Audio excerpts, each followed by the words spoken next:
Hi, this is A. Wesley. That ain't even tells it like a TI is. If you like my video, please give it a thumbs up. If you like my channel, please subscribe. Topic I'm going to talk to you today is the Real Housewives of Dubai, season 1, episode 9.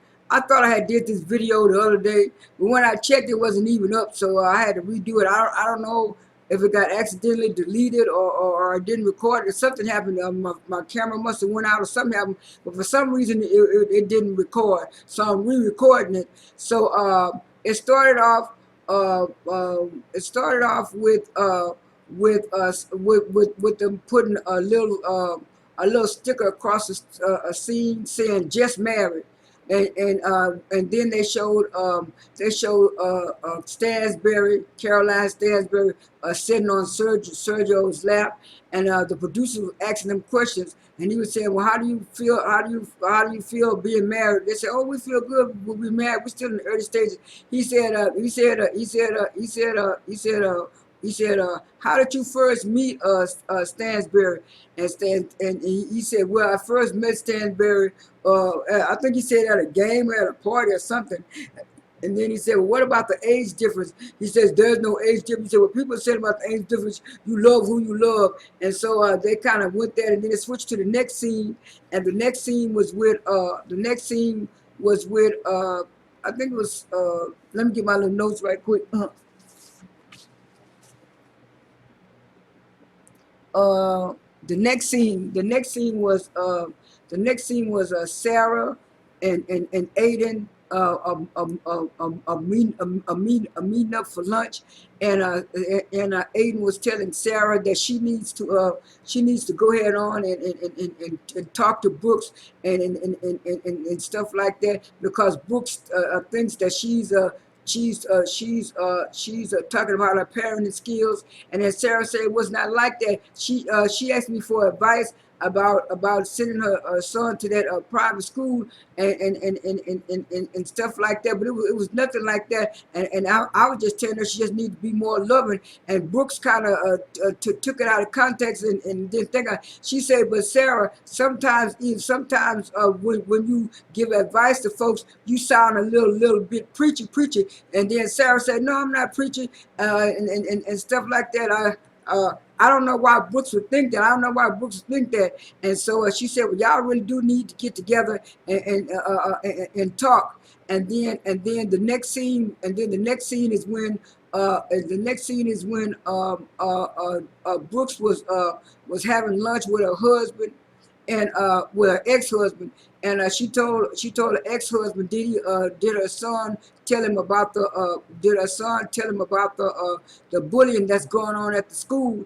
And he said, "No, she didn't tell me nothing like that." She said, "Well, how's the business going?" She said, "The business is going well," and stuff like that, and stuff like that. He said, "Yeah." She said, "No, I gotta have the most expensive stuff. I like spending money." He said, "Yeah, you like spending my money." And then so she said, "Well, you seem like you're more a calm person than you were before." He said, "Well, yeah, I've been working on myself. I've been making some changes." She said, I wish she would have made those changes and showed me those changes when we were married, because you were kind of mean to me, and I was a good wife to you." He said, "Well, I'm sorry about that. I'm sorry. I apologize about that, and stuff like that. I'm sorry that I did you like that, but can we move on?" And so he moved on. So they got to talking about the business and other stuff. And then she said, "Well, okay, nice having lunch with you." He had lunch with her. And then she said in a confessional, "The reason why I didn't work out, because he was already married." Brooks, you were the side chick. If he was already married, and a lot of those companies overseas believe in that polygamy stuff, even though it's illegal over in the United States, those men over there can have 3 or 4, 5 different wives. And she said, I think in episode 1 or 2, about when Phaedra came on there, she was telling Phaedra that, yeah, if you marry one of them men over there, once you get a divorce, they got to give you the same lifestyle you had when you was living with them. So I don't know why she thought it was such a big deal about her. She wanted to be the main chick when she was really the side chick. Come on now, Brooks. And then it went to the next scene. and the next scene is where Aiden and Aiden it was Aiden and and Brooks, and I mean it was Aiden and Sarah again, and then Aiden told Sarah that she invited Brooks this time, and she invited Brooks this time, and and she invited Brooks this time, because they were all going to the shopping. It was Sarah, Aiden, and Nina. They all went to it wasn't a strip shop. It was called a strip mall. It was a strip mall, and they all was looking at like diamonds and jewelry and gold necklaces and stuff. And then they were saying, "This will look good on you, Aiden." And she said, "Oh yeah, it's real good." And then she said, "I want to buy this gold necklace." And then Aiden said, "Ooh, this costs a lot of money. I wouldn't pay for this shit." "Well, I'm buying it for you. I'm buying it for you."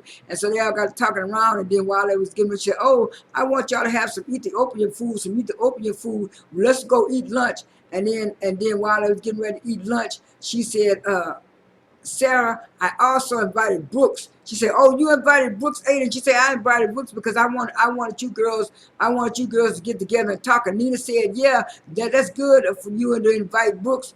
And then while they were sitting in the restaurant getting ready to eat and stuff, here comes Brooks walking out of her car, and she going in the restaurant, and she said hi to Ada. She said hi to Nina. She said hi to Sarah. They got all the pleasantries out the way, and then so and then so and then so and then so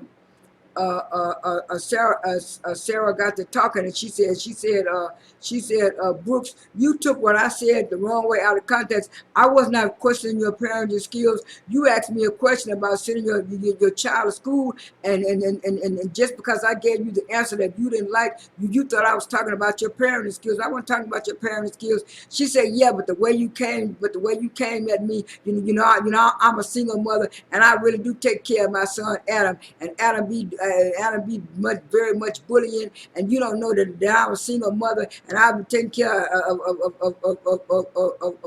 Adam all my life, and plus my mom and stuff, and like it is, Sarah, you said that." You said that once you got a divorce from your husband, you had time to heal. You had time to heal. I didn't have no time to heal. I went straight from a divorce into a business, into doing this. And she said, "Well, that's why, because I got my healing. I got my healing." She said, "But it didn't seem like that. And I don't like nobody questioning me about my parenting skills." That was Brooks. And Nina said, "No, I did not question you about your parenting skills. You asked me a question, I gave you an answer." And then so she said, "Well, no, you didn't have to." She said, "But Brooks, you didn't have to hoop and holler at me and stuff." She said, "But no, but you were questioning my parenting skills." And then Aiden said, "Yeah, Sarah, it might not seem like that to you, but to Brooks, it seems like that you were preaching to her and telling her." She said, "Well, like I said, Aiden, I didn't mean it that way. I didn't mean it that way." And Brooks said, "Well, it didn't sound like that to me." And then she said, "Brooks, if you holler at me one more time, I'm going to treat you differently. I'm going to treat you differently." That's what Sarah was saying. She was saying, "What you going to do? What you going to do, Sarah? What you going to do?" She said, "You don't want to you don't want me to know what I'm going to do." And then she said, "I'm going to walk away." So Sarah walked away, and then Nina said, "Come back here, Sarah. Come back here, Sarah." And then Nina ran after Sarah, and Sarah said, "Well, Nina, you can stay there if you want to, but I'm not staying there." She said, "Aiden don't want to." She said, "Brooks don't want to listen." I kept telling her that I was not saying it like that, and I don't know what's wrong with her. It's like she just wants to start something. I'm finna go, but if you want to stay, you can stay." And she said, "You're not coming back, Sarah?" Sarah said, "No, I'm not coming back." And so Nina came back, and she said, "Well, I'm sorry, Aiden. I have to leave too. I can't take all this. Things got worse." And then so Aiden said, "I ordered all this Ethiopian food, and y'all not gonna." She said, "Well, I'm sorry, but I got to go." So Nina left. And then she said, "Brooks, are you going to eat too?" Brooks said, "No, I'm going to leave too, everything." So everybody left Aiden in there, and Aiden said, "Well, I don't want to waste any food." So she was sitting down on the floor, and she started eating that food. And then it switched. Oh, let me get some water right quick. Okay, I switched to the next scene. And the next scene is when Brooks was at her house. with her son, and her phone started ringing. And then her son told her, "Mom, your phone ringing." And he brought her a phone. He said, "Who is it?" And when she cut on the phone, it was Lesa FaceTiming her, inviting her to the dance hall. And Lesa had invited all of the ladies to the dance hall. And she said, "Oh, a dance hall, a dance hall." She said, "Oh yeah, I'll be up for that. I'll be ready to go." And then after that, it switched to the next scene, and the next scene was uh, was Stansbury asking her husband Sergio, did he practice for the dance hall? And he talking about, "Practice? I don't need no practice. I don't know how to dance anyway." And she said, "Well, yeah, you need to learn how to. You need to learn how to practice so we can do the dance." I think I've got it. Think I got a couple of steps down, and then it switched to the next scene, and the next scene was when Lesa was getting ready to go to the dance studio to the dance studio to practice on her dance. Lesa arrives first, and she talked to the dance instructor, and she was telling the dance instructor that she had invited some of the girls to come and practice with her. And then Nina was the second one to show up, and Nina showed up, and she told Lesa what had happened at the lunch that Ayan had set up for them, the Ethiopian lunch. And she was telling them how Brooks and Sarah kept on arguing, and the meeting didn't go well. And Lesa was saying, "Ooh, I hope they don't do that at my event. I want my event to be good. I hope the girls be able to act nice at my event." And then after that, Sarah showed up, and then after that, Brooks showed up, and then Aiden, and then the good dance instructor said that they were all going to be in groups, and they put Chanel, Aiden, and I think they put Sara, Nina, and Standsbury together, and then Brooks, Aiden, and Lesa was together, and the dance instructor was showing them the moves and stuff like that.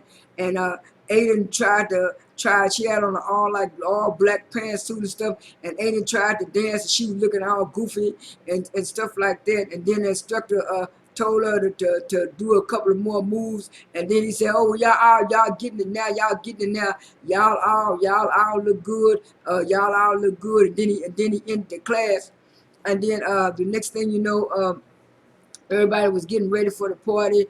Stansbury was picking out her clothes. She was saying, "Do you think this is gonna be right?" And then her daughter said, "No, that's not gonna be right. That's not for dance hall stuff. If Sergio gonna pick out your clothes, you're gonna be going there looking any kind of way." And then so she was helping her mama pick out her clothes along with Sergio. And then it switched to the next scene where Brooks was looking at what she would wear, and then it switched to the scene where Aiden had what she was gonna wear, and then Lesa was picking out what she was gonna wear, and then it was the night of the event, and they all looked good in their costumes and outfits. And Lesa said that she was not upset that Sarah came in with a big puffy afro wig and her colored clothes. She said because in Ethiopian or in Jamaican country, everybody is the same, everybody is one. And so they got to talking about everybody's outfits, and they greeted each other and stuff like that. And so the DJ and the host said, it's time for the dance contest. He said, "Oh yeah," so y'all gonna be in groups, y'all gonna be in two groups. And so what happened, the group that they had Stansbury, I think they had Stansbury, uh, Nina, and Brooks. And then the other team was Lesa, Aiden, and Sarah. And so it started off with Aiden trying to dance, and then everybody was looking at her, and then she was dancing all wild and crazy. And then Lisa's husband Rich said, "Well, at least she got lots of energy." And then Aiden's husband got to smiling and laughing. And then Sergio talking about, "Well, she can't dance. That's not dancing. She can't dance." And then next thing you know, they showed Nina trying to dance, and Nina did okay with what she had learned. She did okay, and then next thing you know, they showed Brooks. Brooks did okay too. Until she got down, until she got spinning down and whining and shaking her booty like Megan Thee Stallion, and doing a little bit of twerking on there. And then they went to the next thing, and then they went to Sarah. She did dance first. Sarah did pretty good, and then it went to Lesa, and Lesa did real good. And then after Lesa did her thing, the contest was kind of over with. And so at the end, she was giving out crowns to people, and she gave Brooks the crown for best wine, because she, at the end, like I said, she did that wine dance 20 round. And then she gave Nina the thing for best energy, and then she gave a crown to Stansbury for being the person that's only gonna dance one time. Stansbury thought that should have went to Aiden, because Aiden, Aiden was dancing, but she was acting all goofy and stuff. So they all got a crown, and then so she said, "Well, the person for best dance is me. I won for best dance." And everybody said, "Well, yeah, you did do the best dance, Lesa." And then Lesa thanked everybody for coming to her thing, and she thanked everybody for making the dance hall thing be good. I'm glad they didn't do nothing messy at Lisa's party. This is A. Weston. That ain't who tells it like a T.I. is. I am out.